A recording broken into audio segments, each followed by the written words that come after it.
When we listen to music, we tend to believe that we listen entirely and merely with our ears.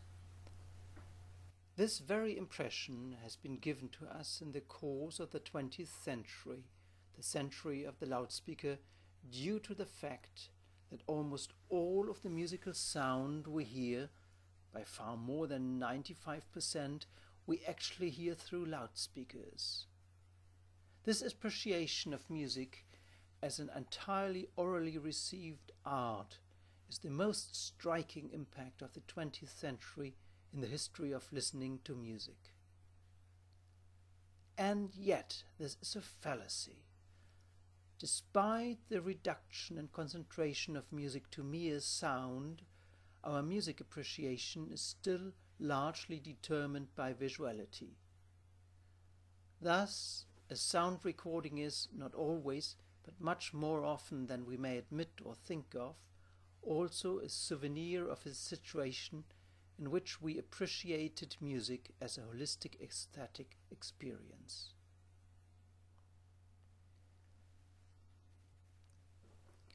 When 21-year-old Wanda Landowska tried to gain publicity in Paris, right after her marriage in 1900 to her Polish fellow countryman Henry Lev, she started off as pianist and as composer.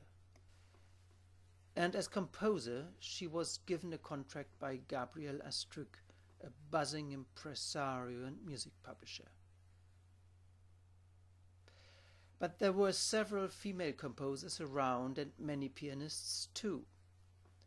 Wanda, who since her early piano studies in Warsaw had been fascinated by the clavecin music of the French clavecinist and especially by the harpsichord music of Johann Sebastian Bach, soon found her niche on the concert market as specialist in the harpsichord. The harpsichord. We all know this instrument more or less intimately. We consider it as the prerequisite for so-called Baroque music, or, as Landowska called it back in 1909, musique ancienne, ancient music. When we nowadays ask a musician, what is a harpsichord, we may receive an answer such as the one given to me by Ton Koopman, the well-known Dutch organist, harpsichordist and conductor for early music. Das Cembalo ist eigentlich ein Zupfinstrument wie eine Laute, wie eine Gitarre, nur es gibt eine Mechanik, was macht, was die Finger machen bei der Laute und Gitarre. Und dieses Charakter davon ist noch immer im Cembalo da, nur wenn man schneller oder langsamer die Tasten drückt, kommt ein anderer Klang aus dem Instrument. What was the harpsichord in those years when Landowska had made her home in Paris? It was not only a nostalgic old instrument, then out of fashion, and played only by a few obscure enthusiasts, such as the French pianist Louis Dimer or the English music historian Hipkins, and predominantly shown on stage together with other obscure historical instruments, such as the viola da gamba or the viola d'amore. Since the World Exhibition of 1889, set at the feet of the striking phallic symbol of technical progress, the Eiffel Tower, since 1889 three Parisian piano makers, Tomasini, Erard and Pleyel, reinvented the harpsichord as an instrument combining nostalgia and mechanical progress. The outer instrument stood for nostalgia, but two keyboards and the action with several registers and a variety of pedals operated by the feet in order to change registers as quickly and as smoothly as possible. The action represents progress and mechanization, the very topic of the World Exhibitions. No wonder that any definition of the harpsichord in the years around 1900 started off with the information that a harpsichord is an instrument with two keyboards in order to play with different sounds quite in the manner of playing on the organ. Therefore, Madame Landowska, as she was called since the early days of her career as a harpsichordist, understood the harpsichord first and foremost as a kind of stringed organ, and not so much as an inferior predecessor of the piano.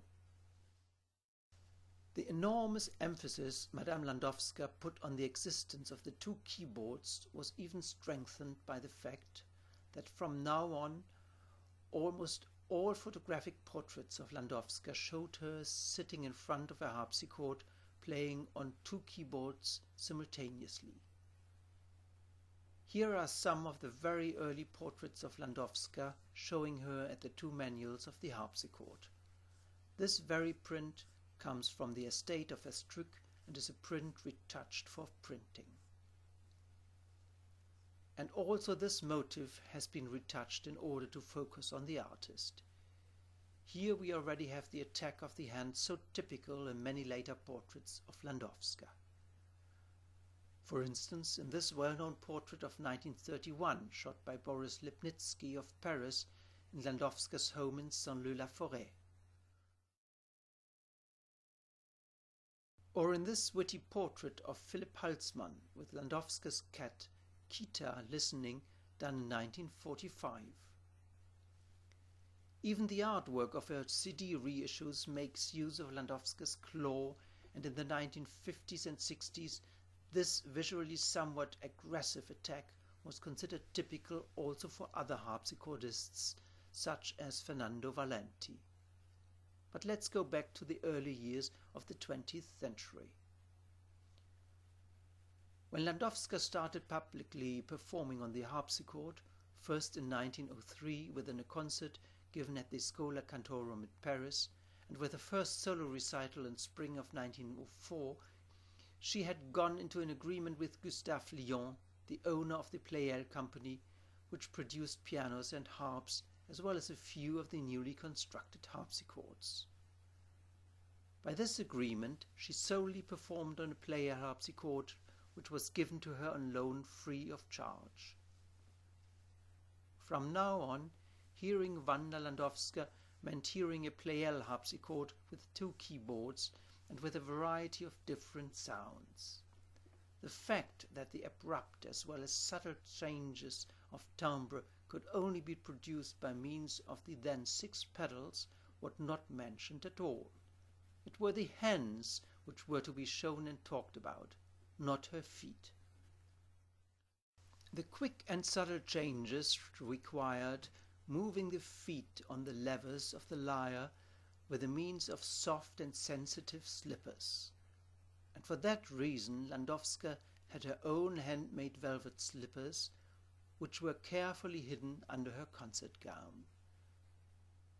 These slippers were nothing less than one of the two interfaces between the performer and her instrument, the other interface being her hands.